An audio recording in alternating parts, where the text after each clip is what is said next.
നമസ്കാരം, ഞാൻ സിയാദ് ഇല്ലിക്കൽ. എല്ലാ ദിവസവും വൈകിട്ട് 7 മണിക്കുള്ള മാർക്കറ്റ് ന്യൂസിലേക്ക് സ്വാഗതം.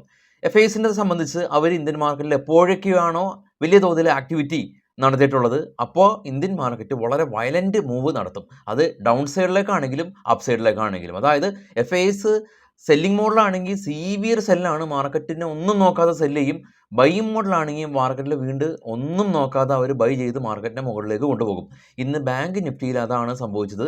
എഫ്.ഐസിന് ഏറ്റവും കൂടുതൽ താല്പര്യമുള്ള മേഖലയാണ് ഫിനാൻഷ്യൽ മേഖല. ആ ഒരു മേഖലയിൽ അവർ വീണ്ടും കൈവച്ചു. പ്രമുഖരായിട്ടുള്ള എല്ലാ പ്രൈവറ്റ് സെക്ടർ ബാങ്കും നിഫ്റ്റി 50-ലെ ടോപ്പായിട്ടുള്ള 5 കമ്പനീസും ഇന്ന് ബാങ്കിങ് സെക്ടറിലുള്ള കമ്പനീസാണ്. നിഫ്റ്റി ബാങ്ക് 2% ഉയർന്ന് ഓൾമോസ്റ്റ് 1000 പോയിൻറ്റ് കൂടുതൽ ഇന്ന് റാലി രേഖപ്പെടുത്തിയിട്ടുണ്ട്. ഇത്ര ശക്തമായി റാലി രേഖപ്പെടുത്തിയത് കൊണ്ടാണ് ഇന്ത്യ വിക്സ് പോലും ഇന്ന് മാർക്കറ്റ് അപ്പായിട്ട് പോലും 6% ഒരു സ്പൈക്ക് ഉണ്ടായത്. ഒറ്റക്ക് പൊരുതി വന്നവനാണ് എന്നുള്ള ഒരു സിനിമ ഡയലോഗ് പോലെയാണ് ഇന്ന് ബാങ്ക് നിഫ്റ്റിയുടെ ഒരു കാര്യം. കാരണം ഇന്ന് നിഫ്റ്റിയുടെ ഭാഗത്ത് നിന്ന് യാതൊരു സപ്പോർട്ടും ഇല്ലാതെയാണ് ബാങ്ക് നിഫ്റ്റി ഒറ്റക്ക് 1000 പോയിൻറ്റിൻ്റെ ഒരു അതിശക്തമായിട്ടുള്ളൊരു റാലി രേഖപ്പെടുത്തിയത്. നിഫ്റ്റിയിൽ ആക്ച്വലി ഇന്ന് പ്രോഫിറ്റ് ബുക്കിംഗ് ആണ് നടന്നത്. PSU സെക്ടറിൽ ഇന്ന് നിഫ്റ്റിയിൽ പ്രോഫിറ്റ് ബുക്കിംഗ് നടന്നു.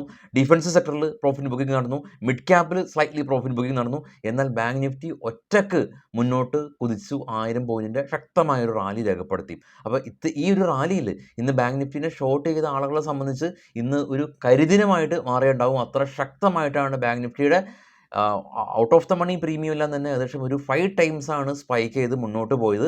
നിങ്ങൾക്ക് അഡ്ജസ്റ്റ്മെൻറ്റ് ചെയ്യാൻ പറ്റിയിട്ടുണ്ടോ എന്നുള്ള കാര്യത്തിൽ എനിക്ക് സംശയമുണ്ട്. നിങ്ങളുടെ ഇന്നത്തെ ഒരു ദിവസത്തിൻ്റെ ബാങ്ക് നിഫ്റ്റിയിലെ ഒരു എക്സ്പീരിയൻസ് താഴെ കമൻറ്റ് ചെയ്യുക. നിഫ്റ്റിയുടെ സ്പെസിഫിക് ആയിട്ടുള്ള കാര്യങ്ങളിലേക്ക് നമ്മൾ കിടക്കുകയാണെങ്കിൽ ഇന്ന് നേരത്തെ കണ്ട പോലെ തന്നെ ഡിഫൻസ് സ്റ്റോക്കുകൾ മസഡോൺ, ഡോക്ക്, CL തുടങ്ങിയ കമ്പനീസിൽ ഇന്ന് പ്രോഫിറ്റ് ബുക്കിംഗ് കണ്ടു. ഇൻഡസ് ടവറിൽ ഒരു ബ്ലോക്ക് ഡീൽ ഉണ്ടായിരുന്നു. നമ്മൾ രാവിലെ ഡിസ്കസ് ചെയ്തിരുന്നു. ഐഡിയ എല്ലാം തന്നെ 18% സ്റ്റേക്ക് സെല്ല് ചെയ്തു. ഇൻഡസ് ടവർ ഫോൾ ആയിട്ടുണ്ട്. SBI അവരുടെ QIP-യിലൂടെ 20,000 കോടി രൂപ സമാഹരിക്കുന്ന ഒരു ന്യൂസ് ഉണ്ടായിരുന്നു. SBI രാജ്യത്തിലെ ഏറ്റവും വലിയ പൊതുമേഖലാ ബാങ്ക് SBI ഇന്ന് പ്രോഫിറ്റിൽ ക്ലോസ് ചെയ്യാനായിട്ട് സാധിച്ചിട്ടുണ്ട്. അപ്പോൾ HDFC, ICIC, ആക്സിസ് തുടങ്ങിയ മുൻനിര ബാങ്കിങ് കമ്പനീസ് ഇന്ന് ബാങ്ക് നിഫ്റ്റിനെ അതിശക്തമായിട്ട് മുകളിലേക്ക് കൊണ്ടുപോയി. നിഫ്റ്റിയുടെ നമുക്ക് ചാർട്ട് ഒന്ന് നോക്കാം. ബാങ്ക് നിഫ്റ്റി റാലി ചെയ്ത് നമ്മൾ കണ്ടു. എന്നാൽ അതുകൊണ്ട് നമ്മൾ ബാങ്ക് നിഫ്റ്റിയുടെ ചാർട്ട് നോക്കുന്നില്ല, നിഫ്റ്റിയുടെ ചാർട്ട് നോക്കാം. ഓപ്പണിംഗ് റേഞ്ച് നിഫ്റ്റിയുടെ 23,640 ആണ്. ഒരു ഗ്യാപ്പ് അപ്പിലാണ് ഉണ്ടായിരുന്നത്. എന്നാൽ ഗ്യാപ്പ് അപ്പിൽ ഓപ്പൺ ചെയ്ത നിഫ്റ്റി പെട്ടെന്ന് തന്നെ ഒരു 216 പോയിൻറ്റ് ഫോളായി ഏകദേശം ഒരു 23,400 എന്ന റേഞ്ചിൽ സപ്പോർട്ട് എടുത്തു. എന്നാൽ അവിടെ നിന്ന് നിഫ്റ്റിയും തിരിച്ചു കയറി ഇന്ന് അതിൻ്റെ ഓൾ ടൈം ഹൈ ക്രിയേറ്റ് ചെയ്തിരുന്നു. എന്നാൽ അവസാന സമയത്ത് നിഫ്റ്റി വീണ്ടും പോളായി 23,521 നിഫ്റ്റി ഇടിഞ്ഞപ്പോൾ ഇന്നലത്തെ ക്ലോസിങ്ങിൽ നിന്ന് ഭീകരമായിട്ടൊന്നും നിഫ്റ്റി ഇടിഞ്ഞിട്ടില്ല. 41 പോയിൻറ്റ്. സെൻസെക്സ് 36 പോയിൻറ്റ് അപ്പായിരുന്നു. ബാങ്ക് നിഫ്റ്റി കാണാം 957 പോയിൻറ്റിൻ്റെ ഒരു അപ്പാണ് ഇന്ന് ഉണ്ടാക്കിയിട്ടുള്ളത്. അതായത് നിഫ്റ്റി 50 പോയിൻറ്റ് ഇടിഞ്ഞിട്ടും ബാങ്ക് നിഫ്റ്റി 950 പോയിൻറ്റ് ഇടിഞ്ഞു കയറിയിട്ടുണ്ട്. നേരത്തെ Nifty all time high create ചെയ്ത സമയത്ത് നിഫ്റ്റീനെ സപ്പോർട്ട് ചെയ്യാൻ ബാങ്ക് നിഫ്റ്റി ഉണ്ടായിരുന്നു. ഇന്ന് ബാങ്ക് നിഫ്റ്റീനെ സപ്പോർട്ട് ചെയ്യാൻ നിഫ്റ്റി ഉണ്ടായിരുന്നില്ല. അതുകൊണ്ടാണ് ഞാൻ നേരത്തെ പറഞ്ഞത്, ആരുടെയും ഒറ്റക്ക് വഴി വെട്ടി വന്ന ബാങ്ക് നിഫ്റ്റി ഇന്ന് ഓൾ ടൈം ഹൈ ക്രിയേറ്റ് ചെയ്തു. അഡ്വാൻസ് ഡിക്ലൈൻ റേഷ്യോ നോക്കുകയാണെങ്കിൽ 890 കമ്പനീസ് ഇന്നലത്തെ ക്ലോസിങ്ങിൽ നിന്ന് മുകളിൽ ക്ലോസ് ചെയ്തപ്പോൾ നിഫ്റ്റിയിൽ 1432 കമ്പനീസിലും പ്രോഫിറ്റ് ബുക്കിംഗ് തന്നെയാണ് കണ്ടത്. HDFC bank, Axis bank, ICIC, Kotak bank, IndusInd bank 1.5 മുതൽ 3% വരെയുള്ള റാലി രേഖപ്പെടുത്തിയപ്പോൾ നിഫ്റ്റിയിൽ ടൈറ്റാൻ, L&T, മാരുതി, ഭാരത് എയർടെൽ, ഇൻഡൽകോ തുടങ്ങിയ കമ്പനീസ് 2.5 മുതൽ 3.5% വരെയുള്ള പ്രോഫിറ്റ് ബുക്കിംഗ് കണ്ടു. ഗ്ലോബൽ മാർക്കറ്റ് നോക്കാം. ഇന്ന് US മാർക്കറ്റ് അവധിയാണ്. ഏറ്റവും താഴെ കാണാം FTSE. UK market ഫ്ലാറ്റാണ്. അതിന് മുകളിലുള്ള CAC 40 ഫ്രാൻസ് 42 പോയിൻറ്റ് മൈനസാണ്. അതിന് മുകളിലുള്ള ഡാക്സ് ജർമ്മൻ 23 മൈനസാണ്. ഇന്ത്യ വിക്സ് കാണാം 6% സ്പൈക്ക് ഉണ്ടായി 13.71. ഡോ ഫ്യൂച്ചർ നെഗറ്റീവാണ്. നിക്കി ജപ്പാൻ മാർക്കറ്റ് പോസിറ്റീവിൽ അടച്ചു. കോസ്പി കൊറിയ ഗ്രീനിൽ അടച്ചു. ഷാങ്ഹായ് ചൈന റെഡിൽ അടച്ചു. AX 200 ഓസ്ട്രേലിയ റെഡിൽ അടച്ചു. Brent oil 85. Gold $2,329 per ounce. Bitcoin 65,000 എന്ന നിലയിലാണ് ഇപ്പോൾ ഉള്ളത്. നാളെ നമുക്ക് നിഫ്റ്റിയുടെ എക്സ്പയറി ആണ്. സ്പോട്ട് ഉള്ളത് 23,516 ആണ്. വളരെ ഏറെ പേടിച്ച് മാറി ഓപ്ഷൻ റൈറ്റേഴ്സ് എവിടെ ഷോർട്ട് ചെയ്തിരിക്കുന്നത് 24,000-ലും 23,000-ലും. അടുത്തേക്ക് വരാൻ വളരെയധികം പേടിയാണ്. ഏറ്റവും അകലെ പോയി ഒളിച്ച ഒരവസ്ഥയിലാണ് ഓപ്ഷൻ റൈറ്റേഴ്സ് ഉള്ളത്. കാരണം ഇന്ന് അവരെ സംബന്ധിച്ച് നേരെ സൂചിപ്പിച്ച പോലെ തന്നെ അത്ര നല്ല ഒരു ദിവസം അല്ല. ബാങ്ക് നിഫ്റ്റിനെ ഷോർട്ട് ചെയ്ത് ഇന്ന് അത് ഓട്ടോമാറ്റിക്കലി അത് DK സംഭവിച്ച് അത് 0 ആകുമെന്ന് കാത്തിരുന്ന് വേറെ വല്ല വർക്കുകളിലെല്ലാം തന്നെ മുഴുകിയിരിക്കുന്ന ആളുകളെ സംബന്ധിച്ച് ആ വർക്കൊക്കെ ഒന്ന് ഒതുക്കി വീണ്ടും P&Lലേക്ക് നോക്കുമ്പോൾ ഞെട്ടിക്കുന്ന ഒരു കാഴ്ചയായിരിക്കാം കണ്ടത്. കാരണം അത്രക്കും സീവിയർ ആയിട്ടാണ് ബാങ്ക് നിഫ്റ്റിയുടെ കോൾ സൈഡിൽ OTM സ്ട്രൈക്കുകളുടെ പ്രീമിയം എല്ലാം തന്നെ എന്താണ് റോക്കറ്റ് പോലെ പാഞ്ഞത്. നേരെ നമുക്ക് സ്റ്റോക്കുകളുടെ കുറച്ച് വാർത്തകളിലേക്ക് പോകാം. അപ്പോൾ ഇത്തരത്തിൽ ഓപ്ഷനെ സംബന്ധിച്ച് നമ്മൾ ബ്ലൈൻഡ്ലി ട്രേഡ് ചെയ്യാതെ ഇന്ന് ഈ ബാങ്കിങ് മേഖലയിലുള്ള സ്റ്റോക്കുകൾ റാലി രേഖപ്പെടുത്തി. അപ്പോൾ ഇത്തരം സ്റ്റോക്കുകളെ നിഫ്റ്റി 50-യിലുള്ള സ്റ്റോക്കുകളെ നമ്മൾ ബൈ ചെയ്യുക, നമ്മൾ ബ്രോക്കറിന് പണയം വെക്കുക, ഫണ്ട് റൈസ് ചെയ്യുക, ആ ഫണ്ട് കൊണ്ട് ഓപ്ഷൻ ചെയ്യുക എന്നുള്ള രീതിയാണ് പൊതുവേ എല്ലാ ആളുകളും അവലംബിക്കാറ്. അതിനുശേഷം ഓപ്ഷനിൽ നമ്മൾ പല പല സ്ട്രാറ്റജീസ് എല്ലാം തന്നെ നമ്മൾ ചെയ്യും. അപ്പോൾ അത്തരത്തിൽ ഈ ഒരു രീതി അവലംബിക്കുന്ന ഒരു ഓപ്ഷൻ കോഴ്സാണ് നമുക്കുള്ളത്. അപ്പോൾ ഈ ഞായറാഴ്ച കൊച്ചിയിൽ ക്ലാസ് ഉണ്ട്, പക്ഷേ സീറ്റ് കംപ്ലീറ്റ്ലി ബുക്ക്ഡ് ആണ്. അപ്പോൾ അടുത്ത സീറ്റ് നിങ്ങൾക്ക് ബുക്ക് ചെയ്യാം. താഴെ കാണുന്ന വാട്സപ്പ് നമ്പറിൽ നിങ്ങൾക്ക് ബന്ധപ്പെടാം. എന്നാൽ ഓൺലൈനായിട്ട് നിങ്ങൾക്ക് എപ്പോൾ വേണമെങ്കിലും പഠിക്കാം. ലോകത്തിൻ്റെ ഏത് കോണിൽ ഇരുന്ന് വേണമെങ്കിലും ഓൺലൈനായിട്ട് പഠിക്കാം.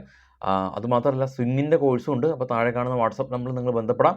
നിങ്ങളുടെ നമ്മുടെ അവൈലബിൾ ആയിട്ടുള്ള അടുത്ത സ്ലോട്ടിലേക്ക് നിങ്ങൾക്ക് ബുക്ക് ചെയ്യാനായിട്ട് സാധിക്കും. അപ്പോൾ നേരെ നമുക്ക് സ്റ്റോക്കുകളുടെ വാർത്തകളിലേക്ക് പോകാം. സൊമാറ്റോനെ സംബന്ധിച്ചുള്ള ന്യൂസാണ്. സൊമാറ്റോ പേടിഎമ്മിൻ്റെ ഈ ഒരു എൻ്റർടൈൻമെൻറ്റ് ബിസിനസ് സൊമാറ്റോ അക്യൂർ ചെയ്യുന്നു എന്നുള്ളൊരു ന്യൂസ് നമ്മൾ കഴിഞ്ഞ ദിവസങ്ങളെല്ലാം തന്നെ ഷെയർ ചെയ്തിരുന്നു. സൊമാറ്റോ പോസിറ്റീവായ രീതിയിൽ ക്ലോസിംഗ് നടത്തിയിട്ടുണ്ട്. ടാറ്റ മോട്ടോഴ്സ് ഗൾഫിലുള്ള ആളുകൾക്ക് അറിയാവുന്ന ഒരു കമ്പനിയാണ്. ചൈനയുടെ ചെറി എന്ന് പറയുന്ന ഒരു കമ്പനിയുണ്ട്. ഒരു SUV പോലെയുള്ള കാറുകളാണ് ഈ ഒരു ചെറി കമ്പനി നിർമ്മിക്കുന്നത്. എസ്പെഷ്യലി ദുബായിലൊക്കെ ഇത്തരം കാറുകൾ ഒരുപാടുണ്ട്. അപ്പോൾ ടാറ്റ മോട്ടോഴ്സ് ചെറി എന്ന് പറയുന്ന ചൈനയുടെ കാറാണ്. അപ്പോൾ ഈ ഒരു ചെറിയായിട്ട് കൊളാബറേറ്റ് ചെയ്തിട്ട് GLR ചൈനയിൽ അവർ ചെയ്യാനായിട്ട് കമ്പനി ധാരണയായിട്ടുണ്ട്. ഇൻഡസ് ടവർ കമ്പനി നമ്മൾ കണ്ടിരുന്നു. ഐഡിയ സെല്ല് ചെയ്തു ഇവരുടെ സ്റ്റേക്ക്. അപ്പോൾ ഏകദേശം 19,000 കോടി രൂപ വർത്ത് വരുന്ന സ്റ്റോക്കാണ് സെല് ചെയ്തിട്ടുള്ളത്. വലിയ തോതിൽ ഇടിഞ്ഞിരുന്നു, എന്നാൽ കുറച്ചൊക്കെ തിരിച്ച് കയറിയിട്ടുണ്ട് ഇൻഡസ് ടവർ. പ്രസ്റ്റീജ് കമ്പനി ഇവർ QIP-യിലൂടെ ക്വാളിഫൈഡ് ഇൻസ്റ്റിറ്റ്യൂഷണൽ പ്ലേസ്മെൻറ്റിലൂടെ ഫണ്ട് റൈസ് ചെയ്യുന്നുണ്ട്. ആക്സിസ് ബാങ്ക് മാക്സ് ലൈഫ് ഇൻഷുറൻസിൻ്റെ സ്റ്റേക്കുകൾ അക്യൂർ ചെയ്തിട്ടുണ്ട് 336 കോടി രൂപ കൊടുത്ത്. വീനസ് റെമഡീസ് കമ്പനി ഓങ്കോളജി കോൺട്രാക്റ്റിൽ ലഭിച്ചിട്ടുണ്ട്. ക്യാൻസറായിട്ട് ബന്ധപ്പെട്ടുള്ള കോൺട്രാക്റ്റ് അമേരിക്കൻ ഹെൽത്ത് ഓർഗനൈസേഷൻ്റെ ഭാഗത്തു നിന്ന് അവർക്ക് ലഭിച്ചു. ഇനി HAL കമ്പനി ഡിവിഡൻഡ് പ്രഖ്യാപിക്കുന്നുണ്ട്. ഇവരുടെ റെക്കോർഡ് ഡേറ്റും ഡിവിഡൻഡ് എത്രയാണ് എന്നുള്ളത് ഈ ജൂൺ 26-ാം തീയതി ബോർഡ് മീറ്റിങ്ങിനാണ് തീരുമാനിക്കുകയുള്ളൂ. കഴിഞ്ഞ ഈ ഒരു ഫിനാൻഷ്യൽ ഇയറിൽ ഓൾറെഡി 24 രൂപ ഇവർ ഡിവിഡൻഡ് പ്രഖ്യാപിച്ചിരുന്നു. സെഞ്ചുറി പ്ലൈവുഡ് കമ്പനി ഇവരുടെ plywood business 15% revenue growth company expect ചെയ്യുന്നുണ്ട്. എയർടെൽ കമ്പനി ഈ ഒരു ഇൻഡസ് ടവറിൻ്റെ 1% സ്റ്റേക്ക് അക്വയർ ചെയ്തിരുന്നു. IPOയിലേക്ക് വരുമ്പോൾ ഡെവലപ്മെൻറ്റ് എഞ്ചിനീയറിംഗ് IPO ഓപ്പൺ ആയിട്ടുണ്ട്. അപ്പോൾ IPO ഡിവിഡൻഡ് മറ്റുള്ള ഡീറ്റെയിൽസ് എല്ലാം തന്നെ നമ്മുടെ വെബ്സൈറ്റ് ആയിട്ടുള്ള bismate.com ട്രേഡ് ബഡി ടാബിൽ ലഭ്യമാണ്. അതിൻ്റെ ലിങ്ക് വീഡിയോയുടെ ഡിസ്ക്രിപ്ഷനിലുണ്ട്, ചെക്ക് ചെയ്യാം. M&M കമ്പനി ലോകത്തിലെ ഏറ്റവും വലിയ 15ാമത്തെ ഓട്ടോമൊബൈൽ കമ്പനിയായിട്ട് മാറിയിട്ടുണ്ട്. $42 ബില്യൺ ഇവരുടെ മാർക്കറ്റ് ക്യാപ്പ് ആയിട്ടുള്ളത്. ബ്ലൂ ഡാർട്ട് കമ്പനി ലോജിസ്റ്റിക് കമ്പനിയാണ്. ഇവർ സ്കൈ എയർ ആയിട്ട് കൊളാബറേറ്റ് ചെയ്തിട്ട് ഇവരുടെ പ്രൊഡക്റ്റുകളെല്ലാം തന്നെ ഈ ലോജിസ്റ്റിക് കമ്പനിയാണല്ലോ.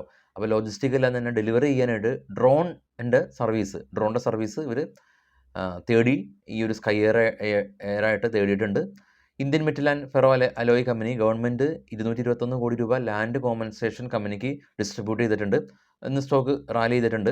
ആക്ഷൻ കൺസ്ട്രക്ഷൻ കമ്പനി ജപ്പാനിലുള്ള ഒരു കൺസ്ട്രക്ഷൻ കമ്പനിയായിട്ട് ജോയിൻറ്റ് വെഞ്ചർ കരാറിൽ ഏർപ്പെട്ടിട്ടുണ്ട്. എസ്കോട്ട് കുബൂത കമ്പനി ഇവർ രാജസ്ഥാനിൽ ലാൻഡ് അക്വയർ ചെയ്യാനായിട്ടുള്ളൊരു പദ്ധതി ഉണ്ടായിരുന്നു. എന്നാൽ ഇപ്പോൾ കമ്പനി പറയുന്നത് ലാൻഡ് അക്വയർ ചെയ്യുന്നില്ല എന്നുള്ളൊരു ന്യൂസാണ് വരുന്നത്. സ്റ്റോക്ക് ഇന്ന് 2% അതുകൊണ്ട് ഇടിഞ്ഞു.